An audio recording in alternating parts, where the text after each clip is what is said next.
complaining the most because the president and his executive had gone far and beyond to try to have the public understand how much they were doing to keep their premises in a state where all of the community is welcomed to be a part of the club's involvement. All of the community, children, adults, for different functions, and it's very negative publicity when a club hears that it's possible that gang violence or stabbings and shootings were taking place on their premises. The clubs suffer dearly when that takes place because it renders people to believe that their premises are unsafe. And the clubs lose a lot of attention,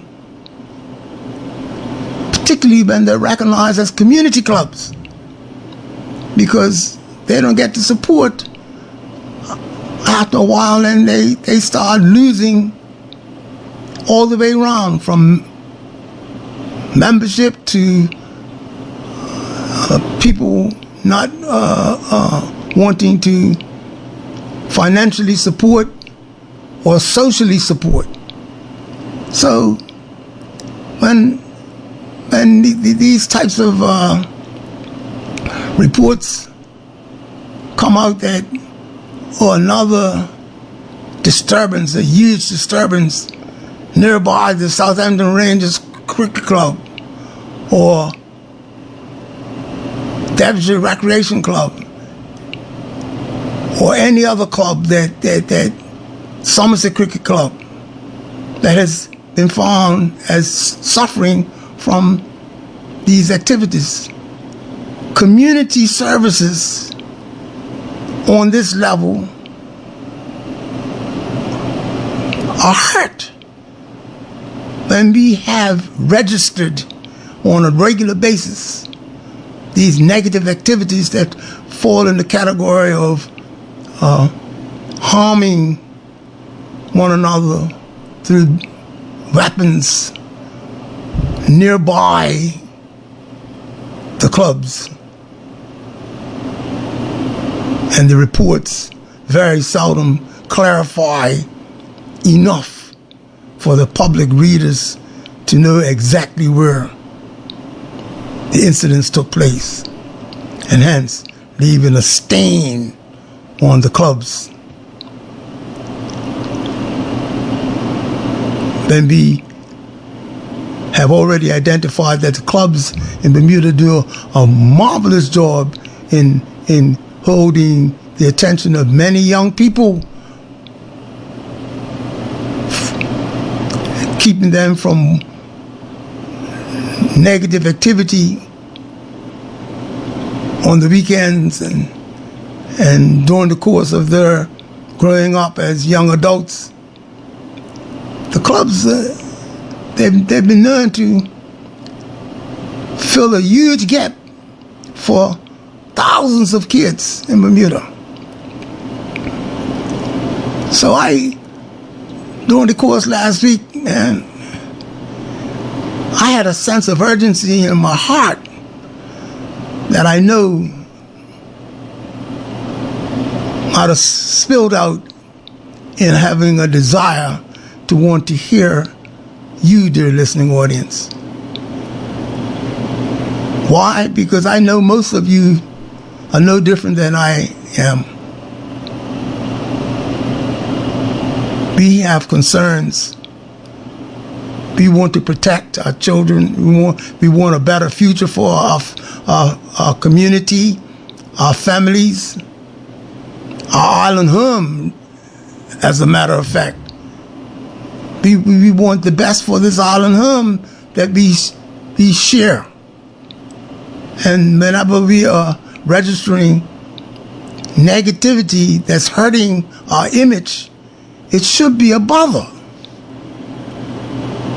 And when we have unnecessary loss of life, unnecessary harming of one another, unnecessary multiple accidents, oftentimes involving alcohol use, this should be a concern. And I don't ever want to make you, dear listening audience, feel as though you have to call. You have a right if you choose not to call. I shouldn't impress that because I'm preferring that you call, that you should call.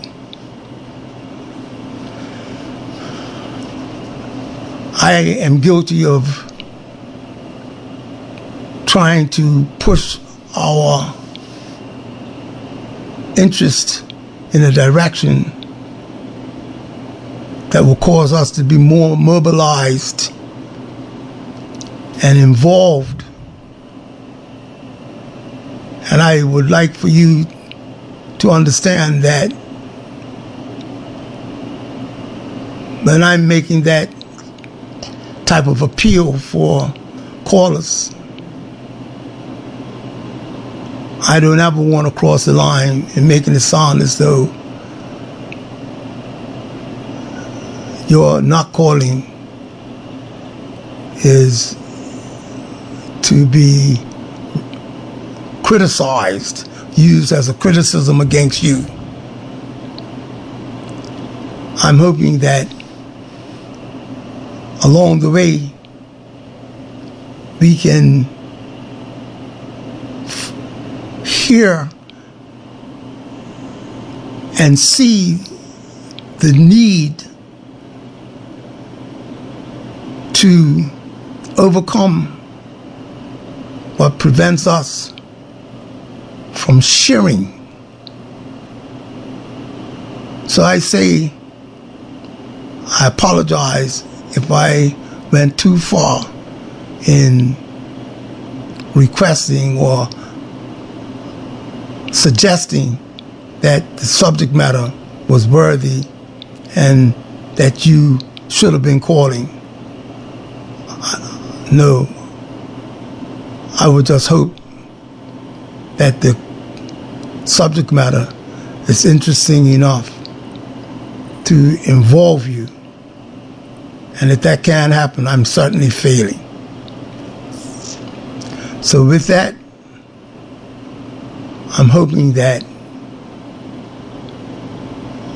you'll put some time to think about what my spirit is in discussing this matter, because balance matters. It's a two-way discussion. Sometimes we go too far, and I'm saying that to myself because of our genuine care and concern for each other. I personally know how touched I am when I recognize suffering that can be addressed.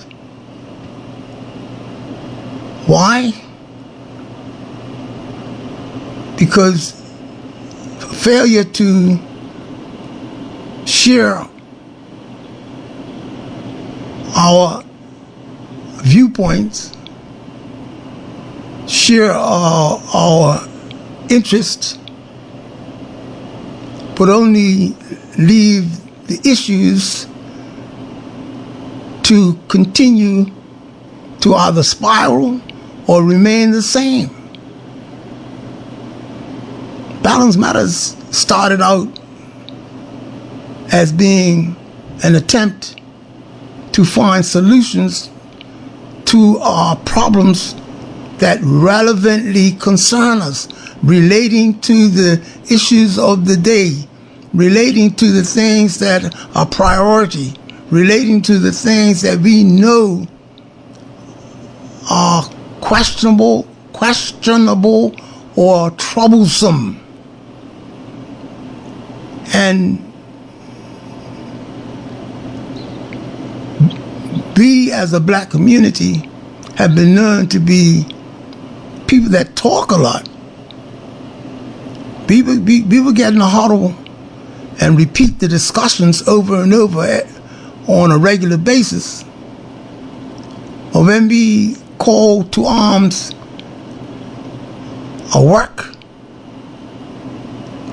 what they say, a rally or some people to come forward and now put our words into action. And that's what I'm doing on Talk on Balance Matters. We're saying we hear what we're concerned about.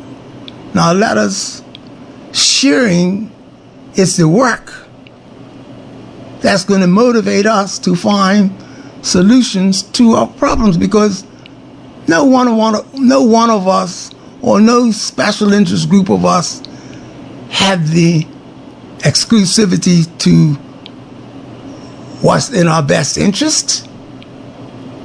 We can't sit by and leave it to the next person, particularly when those who have information relating to the issues, if and when those points of view that we may know in some cases would be a good contribution. The question is, who do we leave it to bring these things forward? And out of concern, sometimes it becomes very challenging. But I'm appealing to you, dear listening audience, to at least understand and even tell me tonight if this reflection of my concerns or my attitude or my interests is worthy of being looked at and find a better way for us to show that we are genuinely serious about addressing our concerns.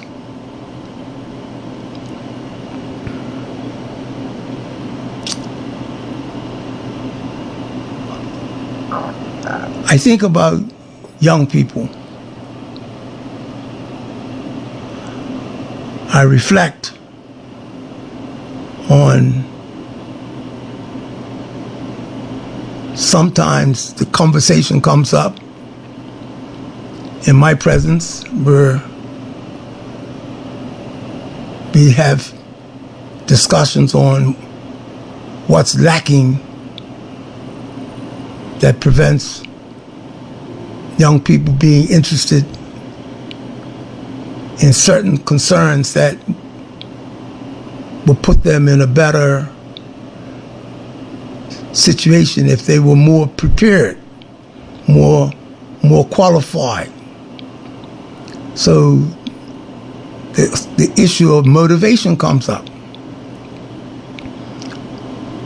Are they lacking motivation?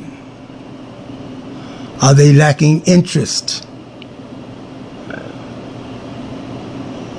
What are their habits that leaves them ignoring or not being attracted to the things that would help them the most,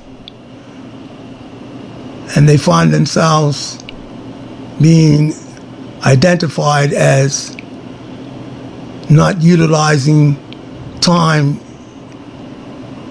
in a quality way whereas their time will be used to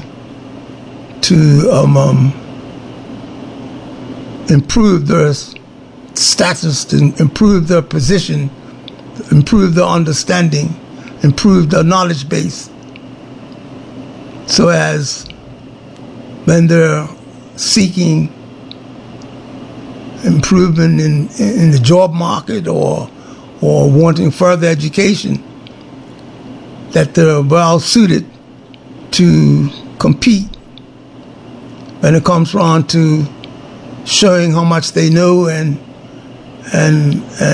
having command of the subject matter.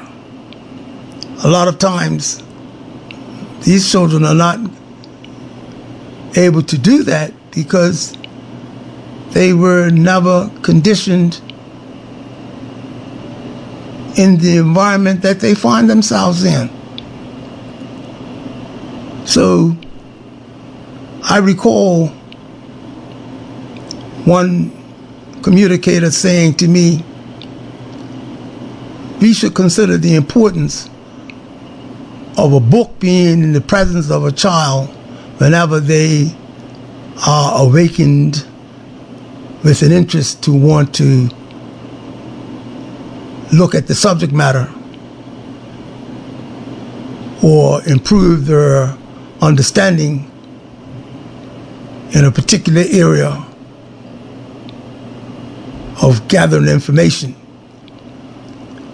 The book should be there when their interest is awakened.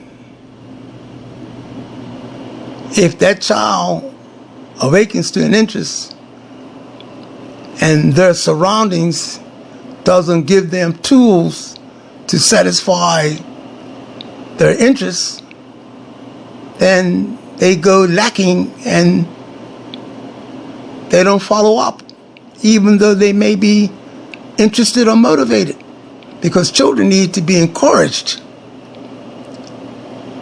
This particular person that was talking to me said, have you ever thought about how many homes that we go to and you not see any signs of books in the open? And I thought about that a bit. You know what they say,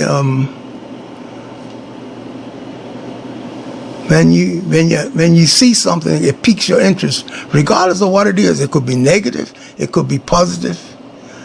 But when you see an image of something, it piques your interest, and it gets your juices flowing as to framing thoughts and ideas. When you see something, not when someone's talking to you or when someone's got your attention. No, when you, the individual, see something, that image activates thoughts and even promotes actions sometimes. They say if a child's in an environment where they are never encouraged by the image that comes with books, then their interest in knowing what's in books doesn't develop. Now, I have to say that I'm guilty of being one of those children. When I was young, I couldn't tell you that I voluntarily read a book. I read a book when I was told to read a book by my teachers and those who were helping me out in my adolescent life. But when I wasn't given direction to do so, I had no interest to read.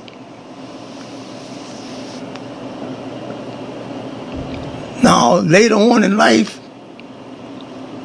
I met my wonderful spouse, my wife now. After being attracted to her because of eye candy, and I saw her, she got my attention physically without a doubt. And I pursued it. But what really kept my attention, that caused us to want to put a ring on it, it was her intellect. And what stood out was her ability to demonstrate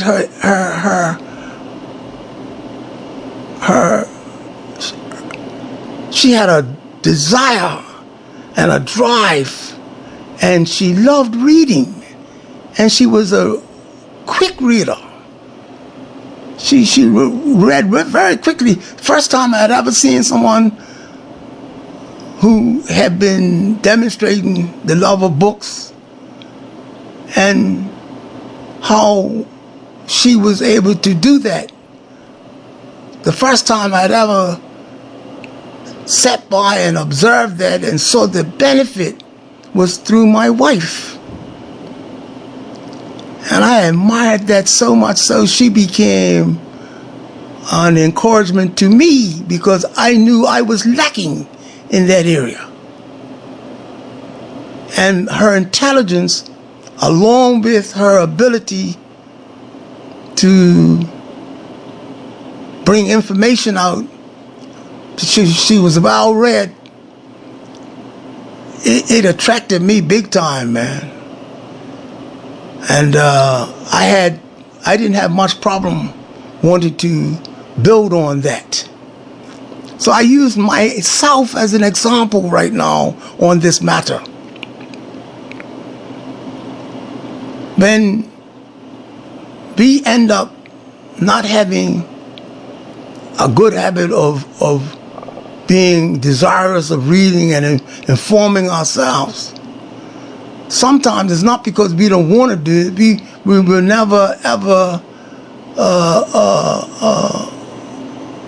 motivated by our environment or by personal encouragement in a way that may have caused us to go over and beyond. We're not always guilty of just not doing it because we didn't want to do it. Sometimes we need to understand the background in our past that caused some of us to limp through life and not be given better options. So I don't take lightly when I see an assessment that says someone doesn't have this and someone's failing here and someone's not interested there. I'm not so quick to blame and look at people as being guilty without me understanding what's their background and how is it that they don't have this strength that comes along with development. You just don't become an avid reader. You have to develop the habit of reading. And the first thing they say, if you want to attract a child and wanting to at least consider reading, you put a book in front of them. You don't have to put it in their hand right away. Leave it in their presence. Leave it around. Leave it out in the open. Don't put it in the drawer. Leave it out on the shelf, out on the table, out on the bookshelf, or in the library if you got room for a library. And encourage our children to at least try to see the benefit in reading, because reading benefits. And if the interest arrives in the mind and in the heart of an individual, then the tool is there. They will pick it up. The number is 297 1027. We're talking balance matters. I specifically geared the program tonight to have I don't see it as small talk, but it's not so formal. Geared for you, dear listening audience, to want to consider how important it is for us to accept that we being involved, and it doesn't always have to be some major contribution. When we share, you'll be surprised what happens when we share. Calling on Balance Matters. Good evening, Most High. Good evening to you too, my brother. I have to call you Most High because you have a higher self and you have a lower self, and as above, so below. And as we descend from the Creator, Yes. you are the quality of God that you are. So I call you Most High. Yes. Okay. May our conversations tonight and your conversations with others tonight leave your heart as light as a feather of truth. And I pray that you practice your amazing grace and your supreme kindness. Mm-hmm. Yes, sir. Mm-hmm. I listened intently to your concern about the condition of children with regard to Southampton Rangers and in general, Yeah. how we are disrespecting each other Yes. and harming one another, and just basically living a destructive life. Yes. And I'd say this: today is no different. Well, it is different, but it's basically the same as yesterday. Mm-hmm. And hopefully today won't be the same, or tomorrow won't be the same as today. Mm-hmm. But at least we are addressing the subject matter, and we can't do any more than that. Yes. Be concerned, and when we can, Yes. make the contributions that we can make. Yes. So I'm grateful for you, the show, Balance Matters, Yes. and I hope you have a lot of people call in tonight and Yes. express their concerns, whatever they may be. Yes. As a black man, I know for a fact that the mirror that black men look in is the same mirror, but it's different from, and I know you're not going to like me saying this, it's different from the white man's mirror, his looking in, because his perspective is different from the black male. And so our conditions and our problems are going to be different. And the solution to our problems is not a universal solution. I know oftentimes we like to say that we want to make things fair, but you can't make things fair in a society which is completely erroneous to live in.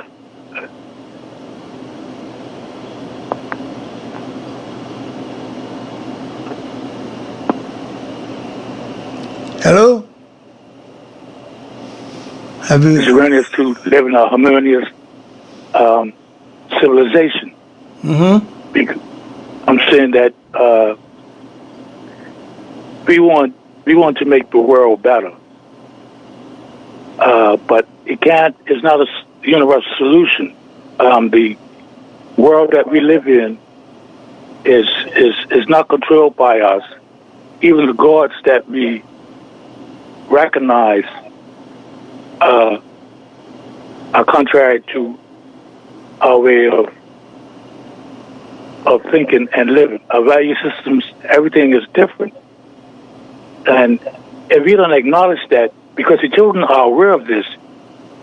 I mean, I remember when I became conscious during my education that there's a different world that I'm looking at compared to my contemporaries who didn't look like me. I didn't have any hate for them. I just recognized that that's a reality that I could not deny.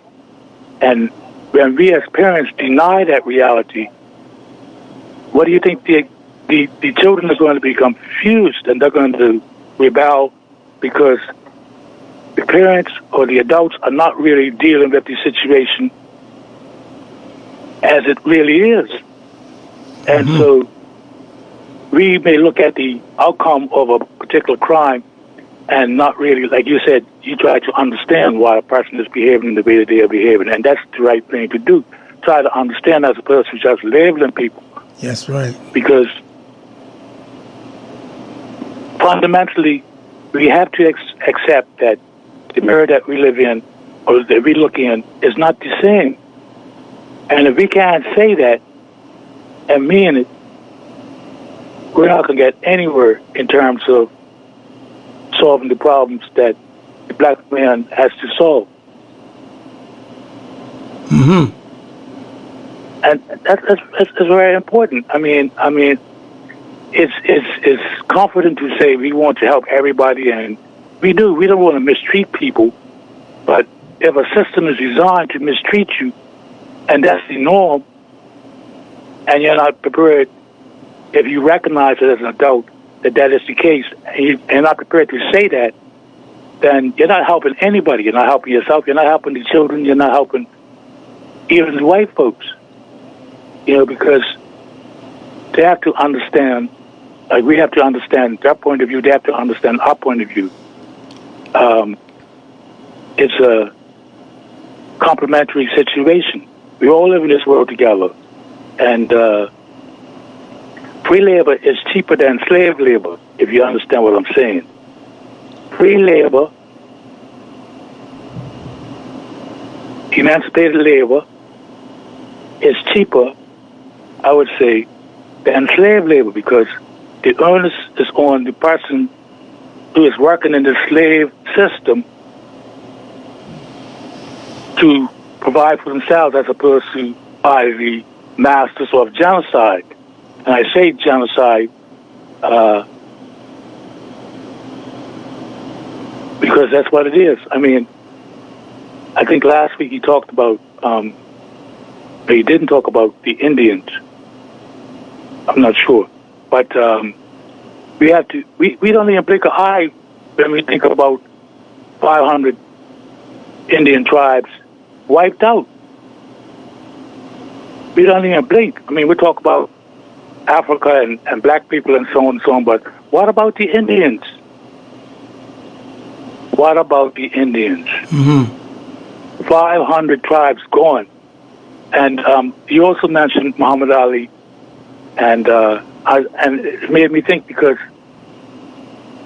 during my track and field days, I remember an Indian named Jim Thorpe, who was recognized by the Swedish king at the time.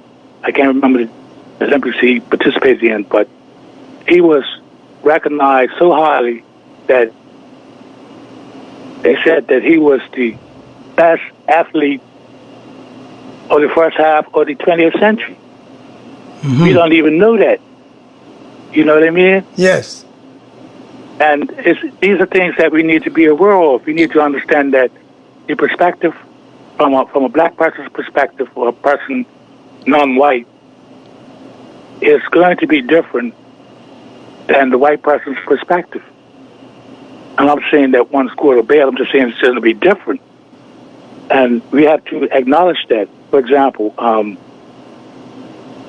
if we look at this guy, Cecil Rhodes, have you heard of him? Yes.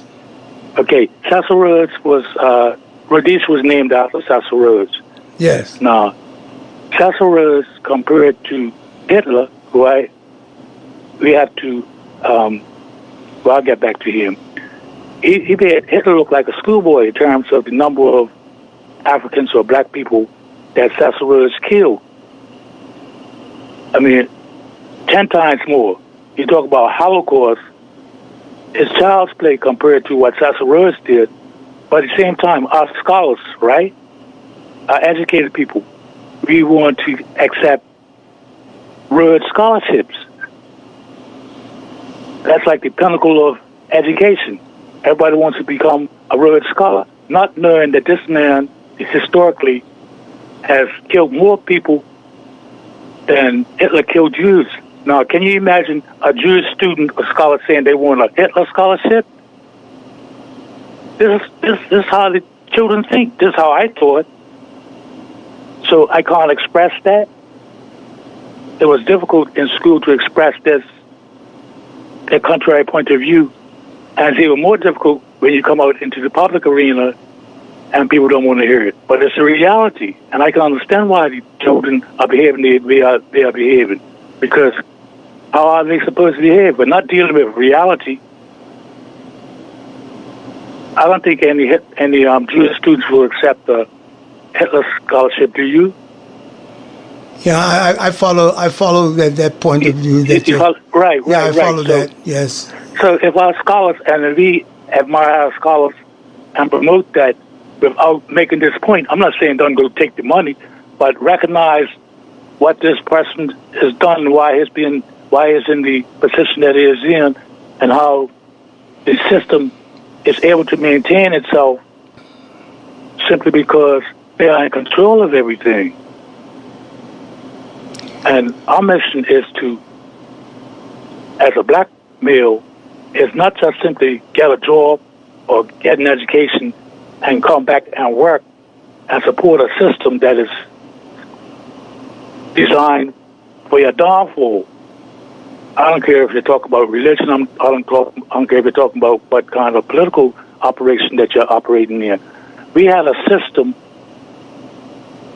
so profound, I would say the cradle of civilization along the Nile Valley.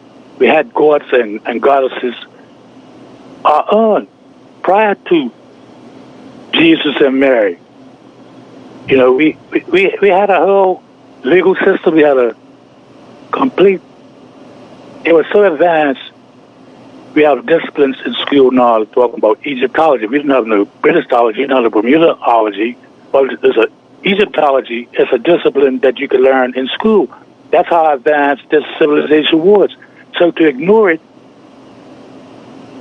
is contraindicated in terms of what we need for our growth and our understanding and our way of solving problems. And I'm saying that all of this here just to say that we can't just start at a problem and say, well, let's find a solution to this problem. The problem is bigger than that. It's a system problem, a total, complete system breakdown. Like I said, free labor is cheaper than slave labor. That's by design. If I'm a slave owner,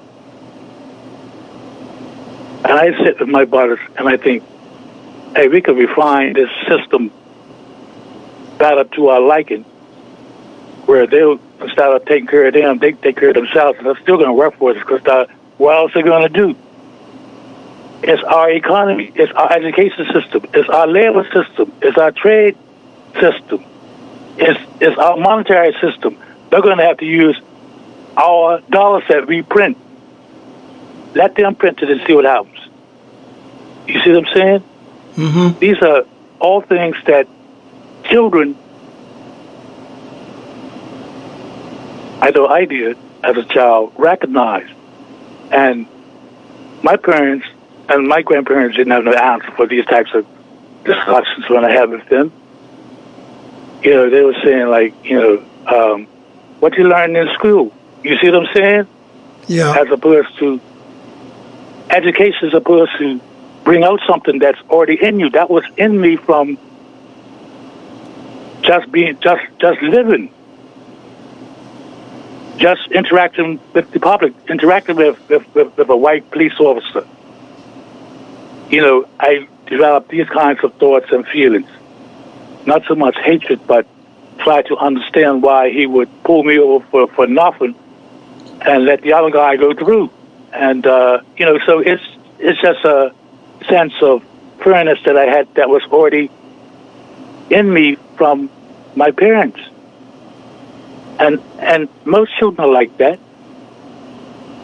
And it's just one notch or one kick in the butt from a system of unfairness to trigger a person to go down what we would say the wrong track, and that leads to a show like this one, Balance Matters. Of course, balance matters, but where is any balance anywhere in economics? How come the white community can print money and people are obliged to use it, but you can't print money and ask people if you would like to use the dollar that I printed? How come he can? Why don't we answer that question? If a child asks you that, what are you going to answer them with? How come white folks can print money, Daddy, but we can't? What's your answer? These are the things that we have to appreciate when a child behaves in a certain kind of way, which is not to our liking. Of course, we know right from wrong, and we should do right, even if they are doing wrong. That's really love, doing right, even when you know that your enemy is doing wrong. This is the type of society that we produce. We producing people of goodwill. People. Could I interrupt a bit? Sure. Because I like to advance your thoughts. We're not got much interest on the phones right now, so I'm going to give you the attention that you deserve right now. When you said I might not like what you said, and it had to do with a white man looking in the mirror and a black man looking in the mirror. You recall you saying that, right? Say that again? When you said to me and the audience, you said, you said to me, I may not like what you're about to say.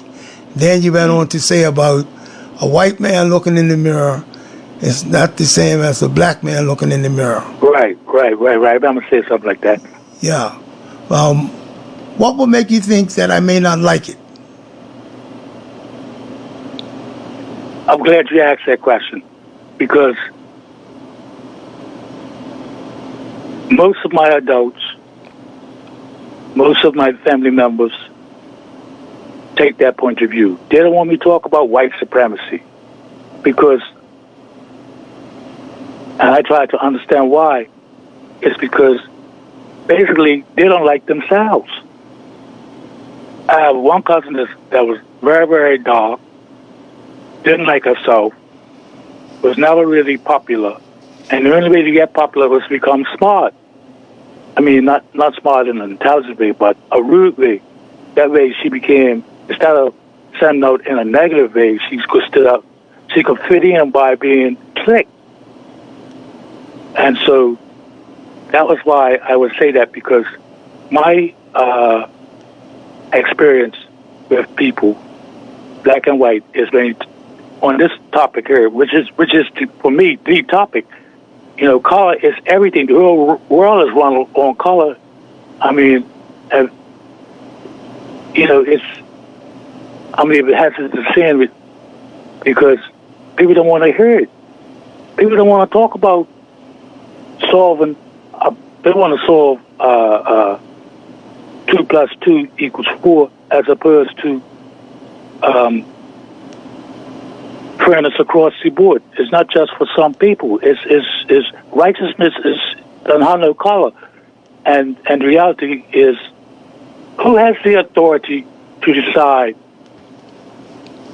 what the world political situation is, what the world's religions are going to be, the traditions? Who has the authority to do that?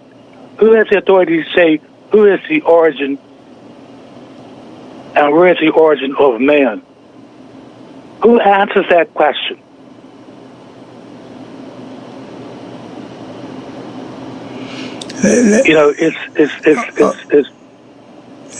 Go ahead. There are different answers based on the information that we're looking at. For instance, we could look at different nationalities and look at their cultures and traditions, their beliefs, and we're asked to make sense of what we have now looked into. Would that be an expected thing, that we do have information that we can depend on, that gives answers to the beliefs of people based on their cultural and traditional practices? So it's up to people to accept or reject whatever that information is. Now, I've said that we've made, as a human family, great strides in looking at the differences and development of people within the different strata.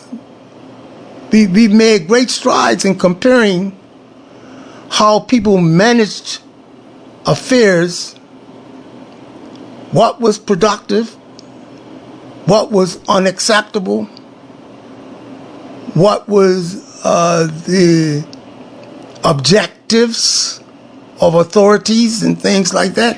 When we measure those things, we've ended up appreciating some things and going against other things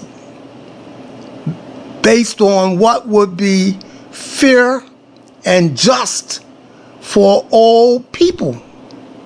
Now, that's not to ignore the history of the children of former slaves, who are the most recent and the work in progress. I accept and adopt that idea that the children of former slaves, the enslaved, are people that's a work in progress. We're making progress in coming out of a state of affairs into a better state. And the types of things that I've been able to, in my 76 years, measure as changes, man, I'm feeling so good about what the future can bring if we continue to change at the pace that we're changing.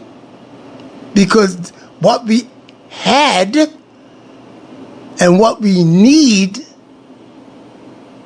are things that we need to clearly understand. And in looking at our priority list with the ideas of understanding the needs of an advancing people that's making advancement, we haven't arrived at where we need to be, particularly when I hear a voice like yourself. It's clear that we're still making advancement towards correcting things that's unacceptable and putting things into place at the time in order for us to have a better situation. And what time has also proven that over time, one idea replaces another because of it being a better idea. And it's been accepted that that behavior be responsible for meaningful change. Now, any group of people that's been able to do that with a very viable priority list that they have, that they're trying to achieve as successes, any group of people that do well in putting their priorities in the right place and slowly but surely addressing those needs and priorities and putting a checklist on them as we achieve them, go to the next one and the next one, and it falls under the category of improvement. So when I think about the inequalities, the wrongs, and all of that, I'm open for us to discuss those things. But when we get around to doing the work, we need to be advised to keep our priorities in the right place, so whoever needs the attention and whatever needs the attention at the time it needs it the most gets that attention. So when I think about look, I'll never forget how I felt when I got a bit of advice from a mentor of mine, and he knew that I was in a place where I was sharing the boardroom with many knowledgeable people and powerful people. So he wasn't speaking directly to me, he was speaking to my mindset. And he said this, when you find yourself around the boardroom table, you allowed yourself to be there because of your ambitions and intent and purpose and the usefulness of your contribution, meaning my contribution. He said, so it's wise to take positions because representation is necessary. People can't give you your attention if you're not represented. He says, but when you're around that table, you should not fear to let people know who are around that table that whose hands may be dirty. So he was simply saying, you might not have to beat the drum and trying to point at people and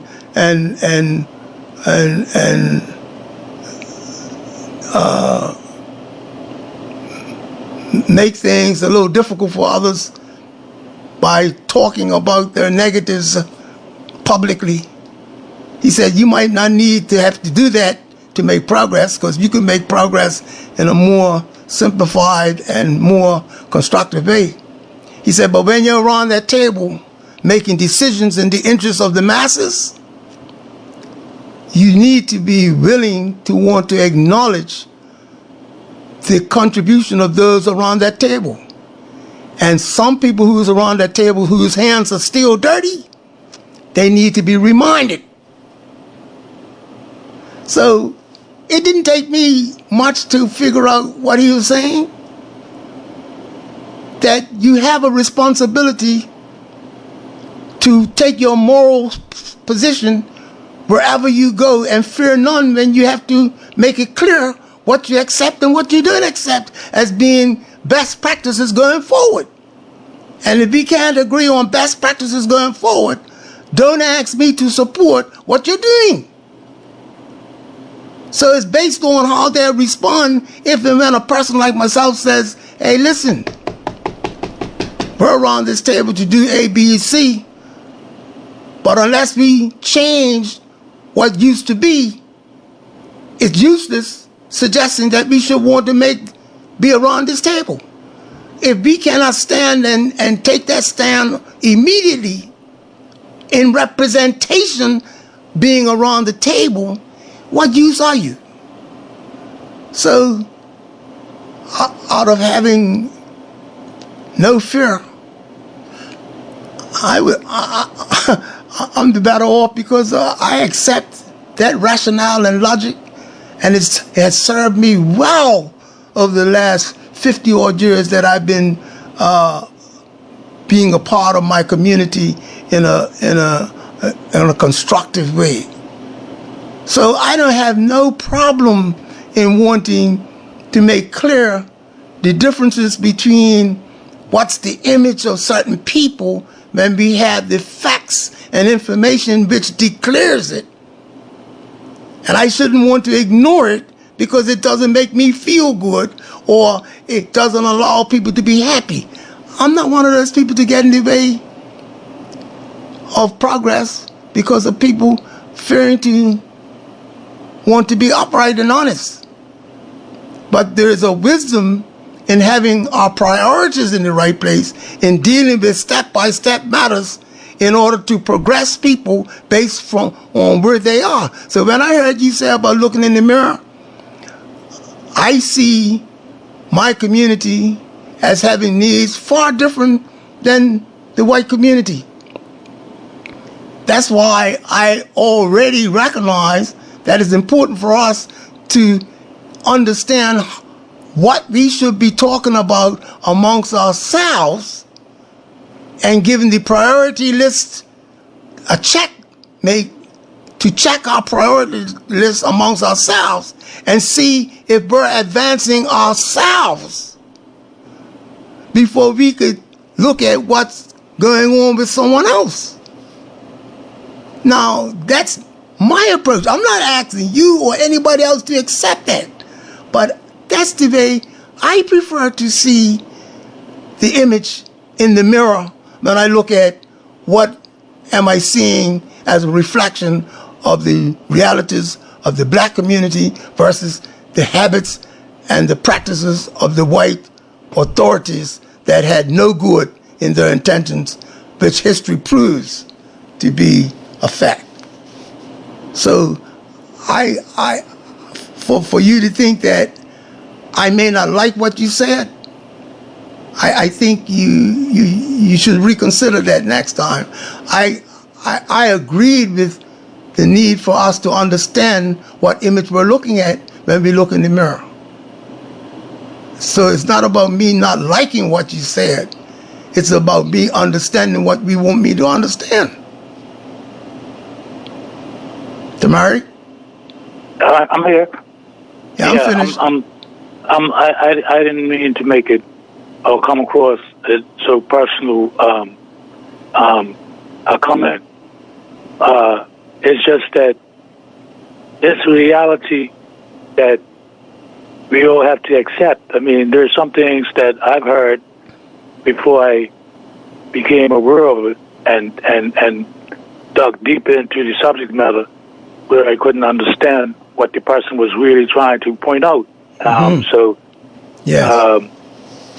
I know Malcolm made a point. He said something like, how can you expect your adversary or enemy to approve you as his authority? You know? Yes. Yes. He made some kind of comment like that. Yes. And we do. You know, we carte blanche. You know, I mean, does our enemy use us as his authority? We know the answer to that. No. He doesn't seek our authority to say, can I print money or value that people can use in order for them to function in their lives, for them to get education for, to come back home and get a job for. That's already heard. Was we here before any of us came into existence? But we don't question it. And that's major. If we're going to use the monetary system that he set up in his mirror, that's not in my mirror, there's no printer press in my mirror saying I can print money. And if I do, even my own people, even my own parents, my own family will turn me in because of how this system has seduced us to obey a system that killed 100 million black people all over the world in 300 years, from 500 to 800 AD. I mean, I can't. I have to say that. Yeah, your point's made, but you made your point when it comes around to that there, and I think we should not want to let the audience into the discussion. And if we fail to get any more involvement from calls, then call back. I will do that. All right, my brother. Thank you for your contribution. Yes. Hopefully there was a stimulation. Thank you very much for your contribution. Have a good evening. And may your heart be at peace. You do likewise. Bless up. One. Caller, you on Balance Matters. Yes, good night, Elder Shakir. Good night to your listening audience. Yes, good night to you too, sir. I know everybody's still celebrating Black History Month. But in the African tradition, we're celebrating Igbe, the spirit of the child. Whether you're born in the day, whether you're born in the night, a lot of controversy, third child destroys the family, and things like that. How to raise your children, never take them out at night before 5 years old. But when it comes to your topic, white supremacy, we need to be careful, because the former president of Liberia, Charles Taylor, said, every lawyer, every doctor, every politician is practicing white supremacy. And he told the soldiers in a civil war to get rid of every doctor, every lawyer, and every politician, because they're teaching white supremacy. And you have to learn white supremacy in order to travel to Europe and America. Like, we're practicing white supremacy right now by speaking English. So sometimes we have to be careful about this thing attacking white supremacy. We must be practical in our discussion and debate. But I want to move back to morality and religion, because the Bible unites us, no matter where we are. That is what we learned when it comes to morality. And in Numbers 31, Moses ordered the Jews to attack the Midianites because, they was trying to get into the promised land. And what we have to remember that Bermuda is the promised land of Bermudians. And our mothers womb proved that we're Bermudians. My mothers are Bermudian, your mothers are Bermudian, we are Bermudians. And this is our promised land. And Moses said to, the Jews when they was going to war with the Midianites, to attack the males, attack the females, and take the females to be your wife. And this is called ethnic cleansing. And this is the foundation of nationalism. We started World War I, whereas Austria was for Austrians, Germany was for Germans, and Italy was Italian. So we have to put Bermudians first. When we say putting Bermudians first, we have to make sure that we put each other first. And I think that's where we're lacking in this country. Because of colonialism, they bring in foreign police to beat us down, arrest us. They're foreign judges. And this is going against the moral Bible of God, that the rightful citizens should be in charge of the country. And nobody's talking about independence. Putting Bermudians first, taking it as everybody is, if we do not have no leader to take us independent. All our leaders have failed. And we need to look for new leaders to deal with this subject, because we must come first in our land. That's according to the Bible, Numbers 31. The Bermudians must come first, and everybody else must submit to our authority. Otherwise, there will be a civil war, a violent civil war. That's my message tonight, Black History Month. Have a good night. You do likewise, sir.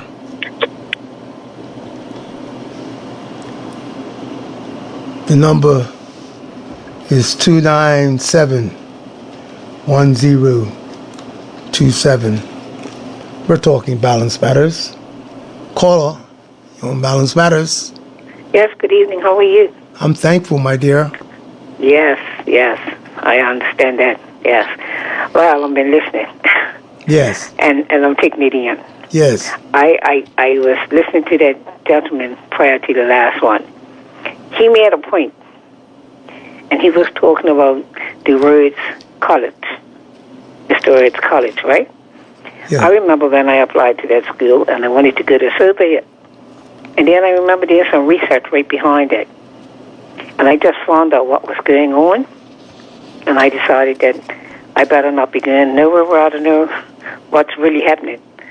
And it's a good thing I didn't go, because that history could never be erased.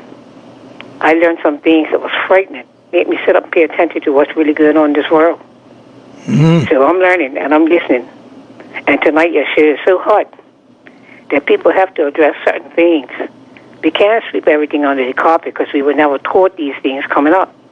So as we learn, we have to put them out there to find out what the feedback really is and how we really feel as a people about it. We cannot hide it any longer because he's shouldn't have gone off all over the world to schools. And we have to watch where we're sending our children.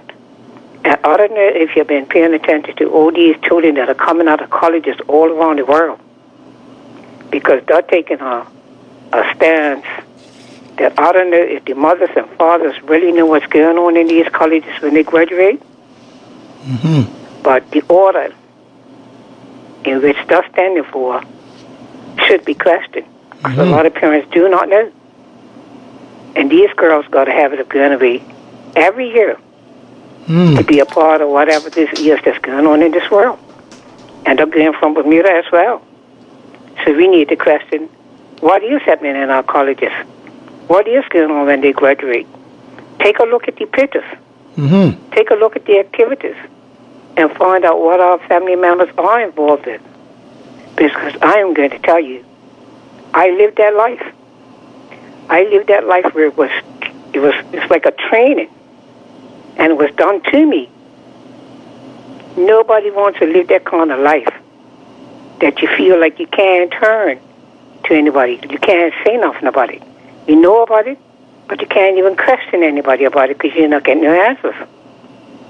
And the results are, we as adults now are suffering for some of the things that our parents took part in. And now we've got a whole nation of children coming out of college with the same thing. And if you talk to them about it, the first thing they say, oh, well, you know, it's a Christian thing. But is it? So we have to pay attention to what people are saying. And I'm going to sit back and listen. And I'm going to take note. But I appreciate your show. Thank you very much for your contribution, my dear. Okay? Yes. And one more thing I just want to say before I leave. Go ahead. It's the same thing as AI. Hundreds and thousands of people turn into AI. Have they read the scriptures? Do they really know what AI is about? I really want them to question them where AI is taking them. Look at the scriptures and come back with an answer and tell me what you saw in Revelation and in the book of Daniel and other books. And tell me where AI is taking us. Because it says a robot. It also says that robot is going to tell us one day, we're all going to take that thing that everybody's running from now. But you have a nice evening. I'm learning. Thank you very much, my dear. You do likewise. You do likewise. I appreciate you as well. The number is 297-1027. We're talking Balance Matters.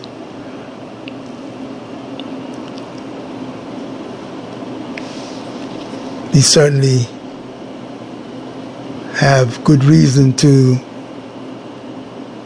want to understand the priorities for an advancing people.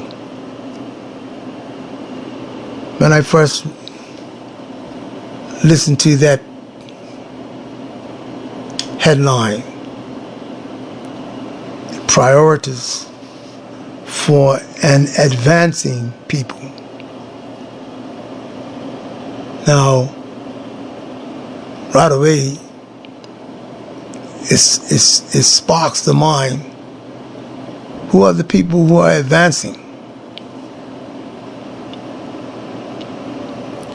Where are they coming from? And where are they intending to go? I believe that question should be clearly answered, clearly defined. Calling on Balance Matters. Good evening. Hello, hey, boy. Hey, I'm Mike. Phoenix, man. I don't know why it's so hard for us to accept that our problems are systemic. You know, I don't know why, many families always seem to have a individual that tries to express it only to be basically accused of being a racist themselves. Mm-hmm. And the reality is we are basically trying to solve the problems of systemic racism that exists whether we want to believe it or not. Yes. And sometimes, individuals in our society seem to be blacklisted when they speak of it too much. Because I feel personally that we, especially as Bermudians, have a problem with making white people feel uncomfortable. Mm-hmm. Because I don't think they're as uncomfortable about the discussions on racism anymore like they used to be as we are, especially in light that you got the Trumps of the world out here carrying on like they're carrying on. I mean, even they themselves friends than his inaction. So he's an embarrassment to them. And I get it every day. When I'm with tourists, I'm like, man, I hope you guys don't think we're lunatics here because I don't know what our president's doing.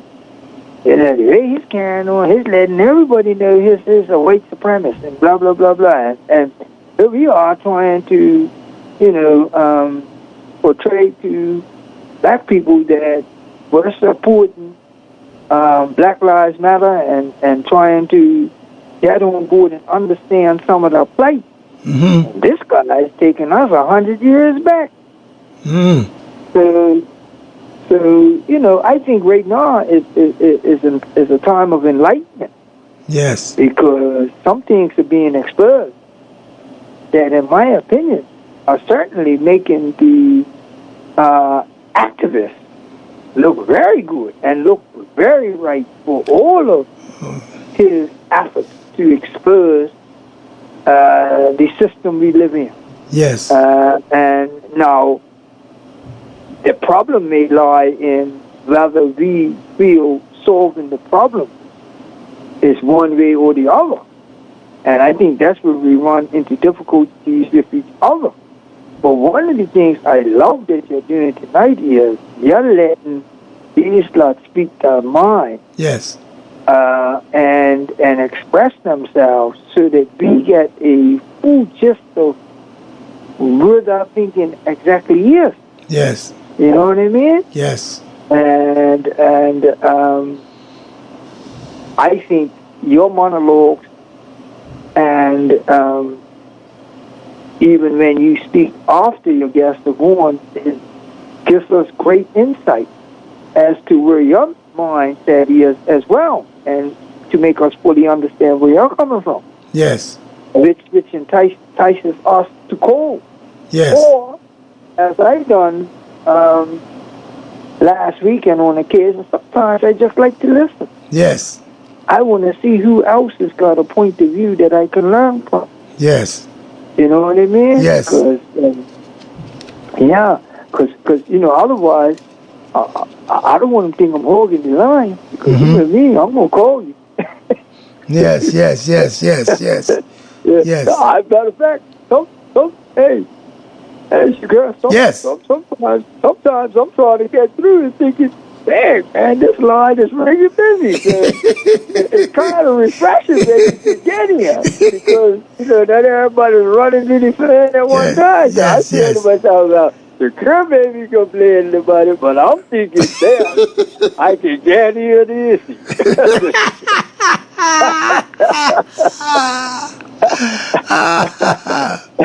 Yeah. But I'm a person that I gotta really think about what I'm gonna say because I don't want to express, first of all, things that are not factual. Yes. And second of all, I don't want to offend anyone. And third of all, I want to speak on subject matter that I'm familiar with. Yes. You know what I mean? Yes. And too often I hear callers calling in, and they're just too well versed on everything. That's why they don't make sense about nothing. So I don't want to be in that category. You know what I mean? I would rather speak on what I'm familiar with, because my intellect ain't good so far. So I'm gonna be honest with myself. Yes. But I mean, I enjoy listening to Tamari. I enjoy listening to some of your other calls. The Palmetto Man, I call him. His radical, but a lot of what he says makes sense, man. Yes. If you really think deep inside of where he's coming from, it's making a lot of sense, especially when it comes to us thinking more about independence. Yes. And working towards that, you know.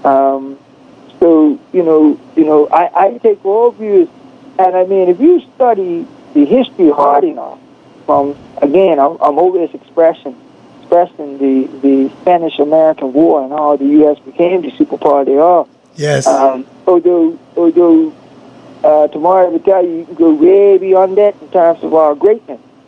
But my point is, if you study that, then you at least get a familiarity with why we're in the situation we're in when it comes to that system of white supremacy that makes our problems so systemic. Even though I agree with you too, you gotta still keep your you still gotta keep your head to the grinding wheel. Yes. In spite of what's in front of us, because we gotta survive in order to thrive and be able to fight this systemic thing. Yes. You know what I mean? So it's not an easy fix. And I tend to think a little bit differently from you when it comes to what we've achieved. I personally think the system is so diabolical in terms of white supremacy that it's really stopped us from progressing the world as a whole. I even think it stopped white people from progressing, because what's happening is, look what we're facing now.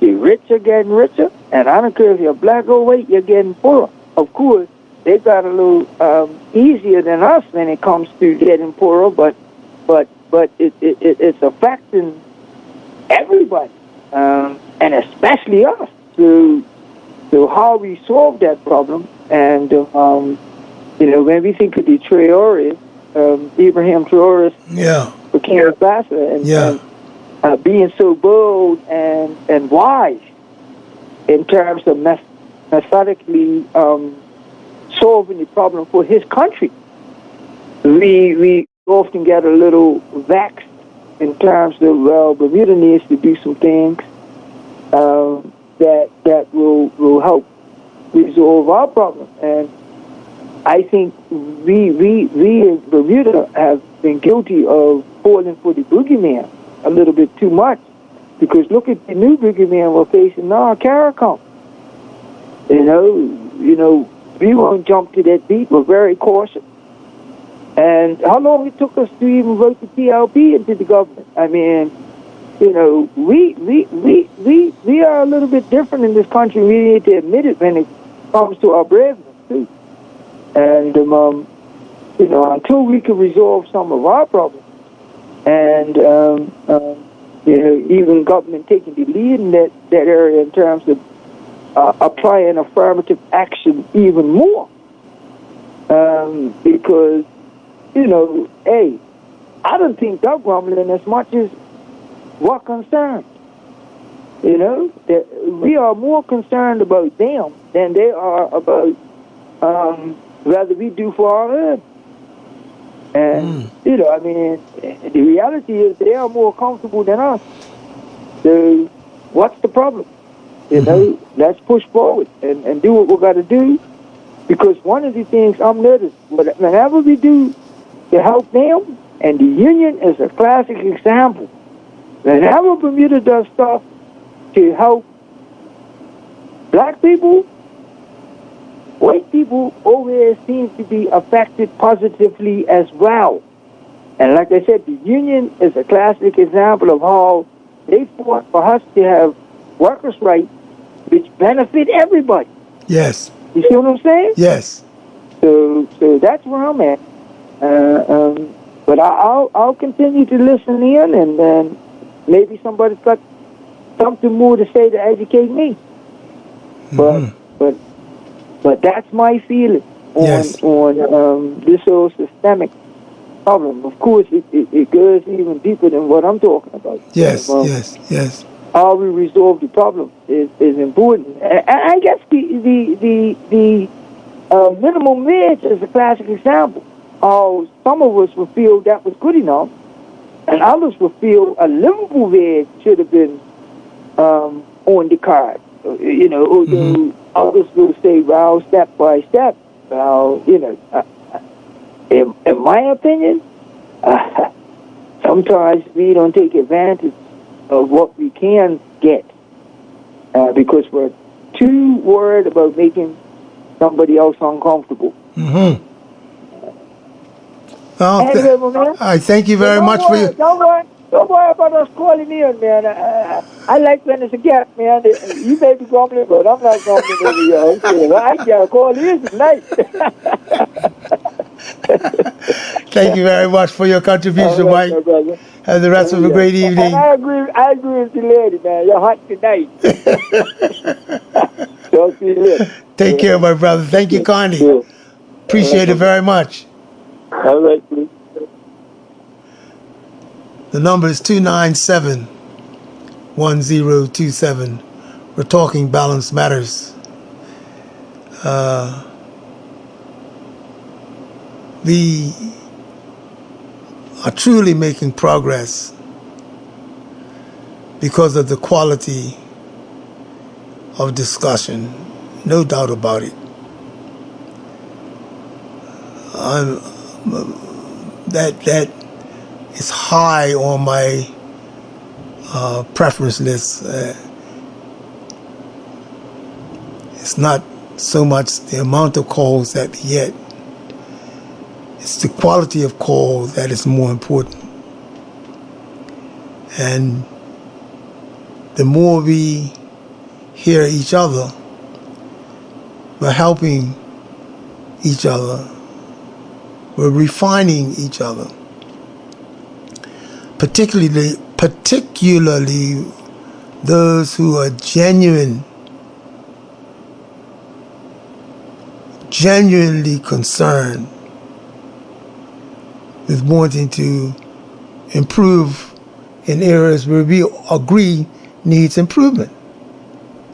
Calling on Balance Matters. Yes, good evening. Mr. Cromwell? Yes, good evening. Yes, good evening. Now, while I like to get to the point, I'm not here to play around when it comes to Bermudas in general. Black Bermudas. This is Black History Month.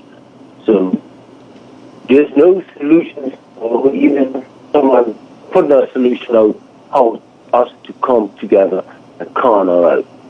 Put it to the point, put a particular issue and get that issue out of the way. Because our children are what we call the fruits of their fathers and mothers.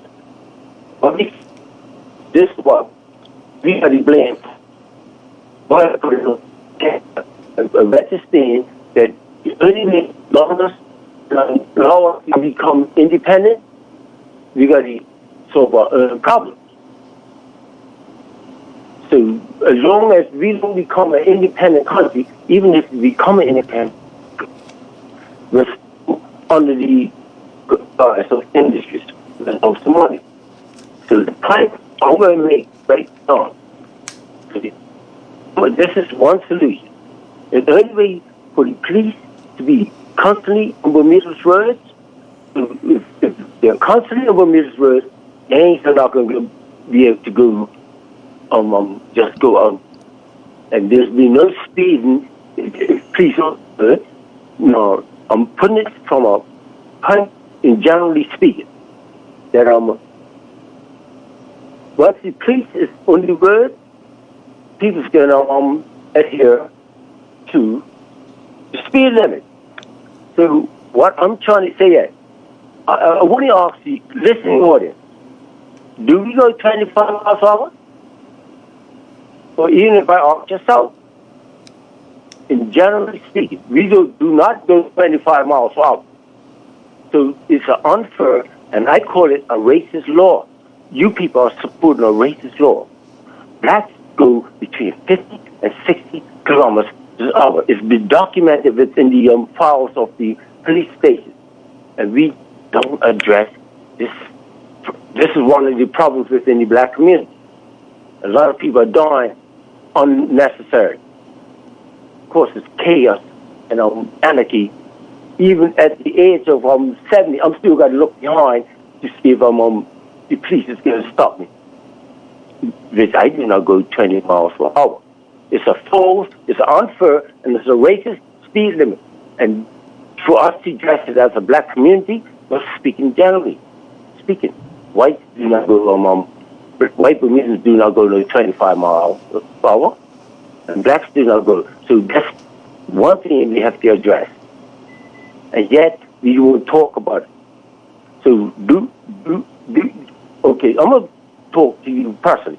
Do you go 25 miles per hour on Bermuda's Road? I obey the law. Yes, I do. You go... Seriously? I said, no, you asked me a question. Do you want me to... You do not go 20 miles per hour. Listen. You do not go 25 miles per hour. I know that. My friend, let us keep respect for one another right now, right? That's nobody gives them 25 miles per hour. You asked me a question. Do you want me to answer you? Yes. Do you want me to answer the way you want, or do you want to accept my position on the question? Because if you want me to answer the way you want, I'm not going to answer the question. Okay. All right. Okay? So let us be respectful here. Okay. You asked me a question. Will you let me answer? Yes, okay. You asked me, do I do 25 miles an hour? That's what you asked, right? Yes. And my answer is, I obey the law and the traffic laws when it comes on to the speed limit. So you're telling me that you go 25 miles per hour all day? I didn't say that. I said I obey the law as far as the traffic and the speed limit. Now, what is it that you want me to say? So what I'm saying, black Bermudans in generally do not go 25 miles per hour. Okay, so move on. So that means you're hurting up traffic. You're hurting up when somebody wants to overtake, because you allow 50 kilometers on the road, and you allow 50 to overtake, and now the police out there, you can obey that law that reflects our culture. And now you got a 20 mile a racist speed limit that has been there since the horse times, and you're telling me that I should obey this law? In January, black people do not do that, and white Bermudans know very well it should be changed. So now that it should be addressed, it's a racist law, and blacks are supporting this racist law. How are we going to come together as a people and go independent and still go 20 miles per hour? That would be ridiculous. So what I'm saying, Mr. Cromwell, is Black History Month, and to have to even discuss about it, the governor has to change his law. Black people do not go to 20 miles per hour. It's ridiculous for us, me, as an individual, as a Bermudan, to go 25 miles per hour. I'd rather ride over a cliff than to go 20 miles per hour because I'm hurting up the rest of the traffic. And this is not normal, my tradition, going and traveling on the Bermuda's Road. And this is one of the questions that I want to discuss with my own black individual people. You do not go try to. Well, so why are you supporting a racist law? This is what I'm speaking generally. Why are you black Bermudians supporting a racist law when you know very well we go between 50 and 60 kilometers? And saying and the judges, and I call it corrupt, and the police nurses, because the police file says that we go between 50 and 60 kilometers. And guess what?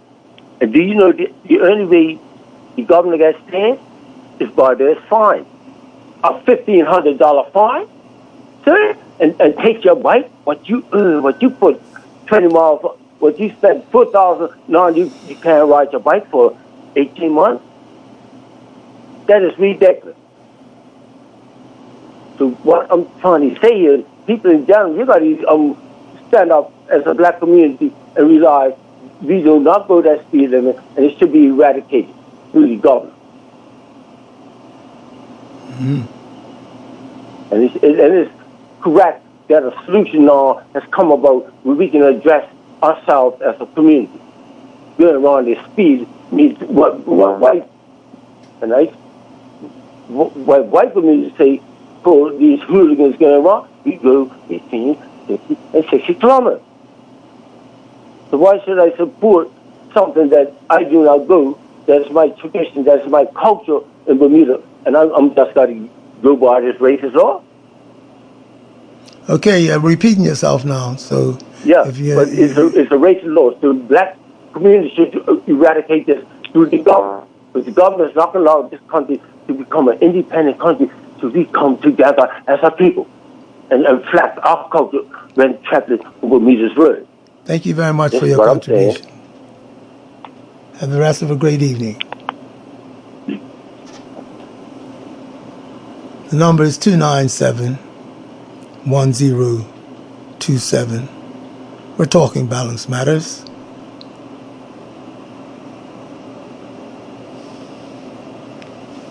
Priorities of an advancing people. Priorities for an advancing people.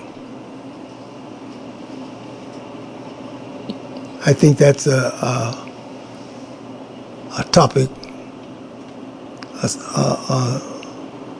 a reference that's worthy of being developed. I had a note on my pad, and it had to do with the model for community life. And there's a simple equation that has to do with development of family, development of a child. The common thread for the development of a child is that it has stages of development.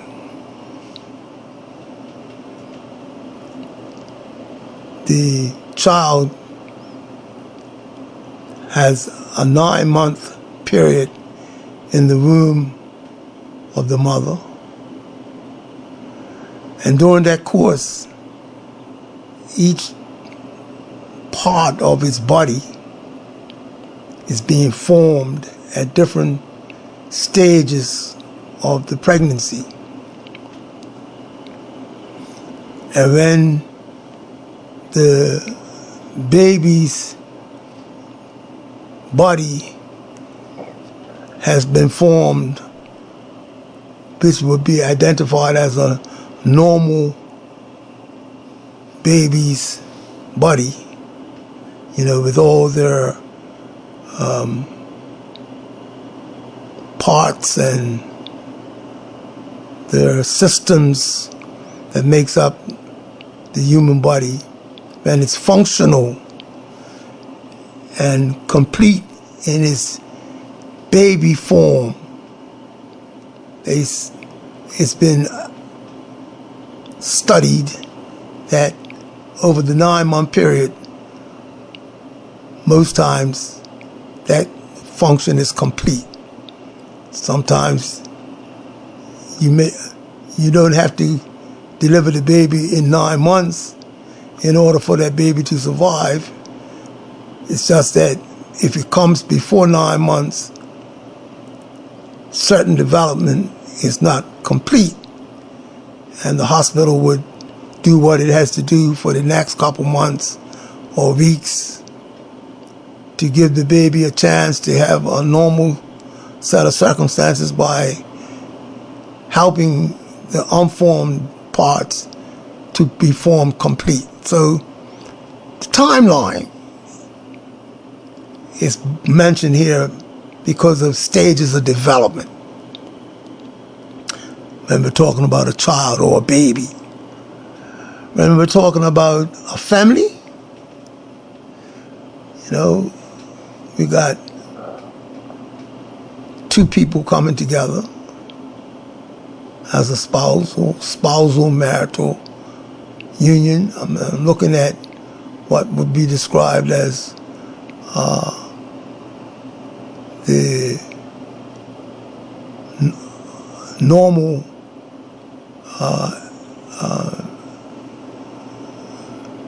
description of the average family being registered as being married, man and woman, have a child, have children, family now. Now the family needs a place to develop. So they are now in need of housing. And we don't have to make too much or give too much thought to the fact that the family's got to eat. The family has to be clothed,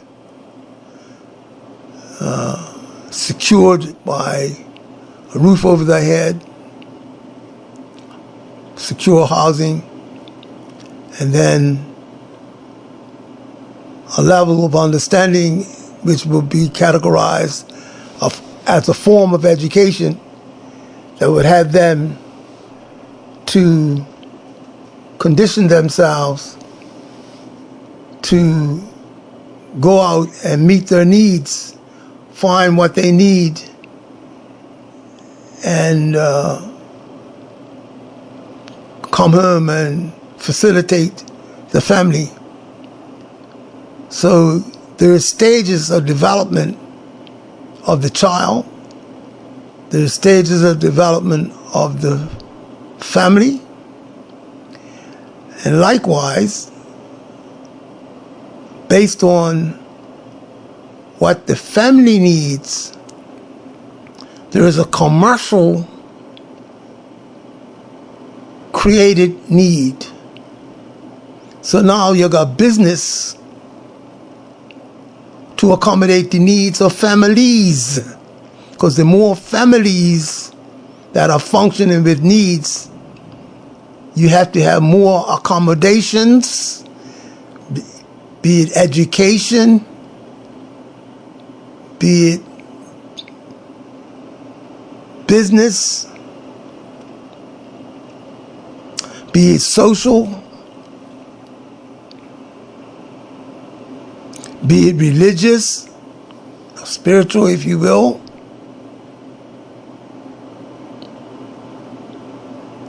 So when you have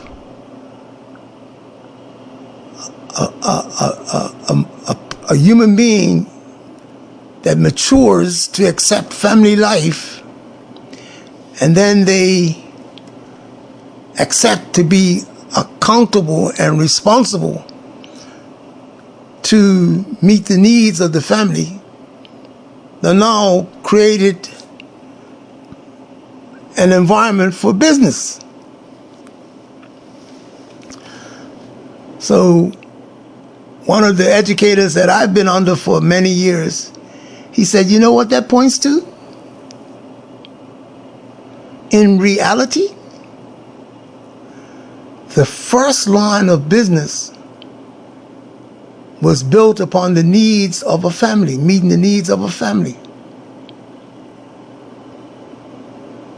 I want us to reflect on that a little bit. For us to see how we can create and be a part of instituting, establishing, and managing and developing commercial life by accepting responsibility to meet the needs of family life. So when we accept responsibility for family life and accommodate the needs of the members of the family in their development, from child to young adult to adult, grown adult, and the grown adult becomes a parent themselves, and the repetition goes on. And the more those numbers grow, the more need is created, which promotes commercial development. So common sense suggests that if we want to really be in control of your future, then you should want to understand the more you control fulfilling the needs of your family, the better off you're going to end up. If you leave others to fulfill the needs of your family, then the family who is in that situation are subject to take what others want to give them. So if others don't see them as worth or having a great value, if certain people who have to meet your needs don't see you as worthy of being treated with worth and value, then their treatment to you will reflect that. So once we end up leaving our needs in the hands of other people, then we're subject to take what they're willing to give us. The common sense approach to prevent that from happening is for us to understand the stages of development, which is unavoidable. You can't say you're going to stop developing that baby at 4.5 months because you don't like what it takes for the body to develop. So we're going to stop having that baby develop after 4.5 months. We can't stand watching the baby form different parts of the body. It don't work like that. When it comes around to family life, you can't say, I don't feel like really being responsible as a husband, so I really don't think I should encourage my wife to have a reasonable sized home to accommodate the first child coming in the family. I don't feel like having to commit to upping my ante and supplying more finance and more time to improve upon the material development of the house to get it ready for family. So rather than get the family ready for development of growth of the family, because I just don't feel like putting no extra effort in like that. So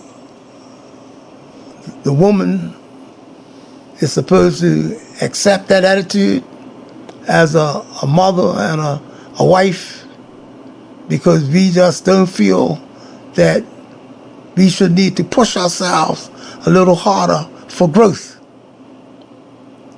So the community suffers when we multiply that type of attitude in our community, where we would have an attitude towards family life that is not motivated to achieve and give best opportunity for our children to compete by putting them in a good situation financially, educationally, and materially. If we don't push and strive hard to establish that, then the family suffers and the community suffers. Why? Because if we have weak family, you end up with weak communities. The more weak families we have, it pulls down on the community. Because when the needs of families are not met, they need to now seek assistance from community assistance. When the family cannot meet their needs on their own, common sense suggests that they need now to put themselves in a position of needing charity, assistance, and reasonable requests for charity is not a bad thing. But we shouldn't want to be planning to establish ourselves on charity.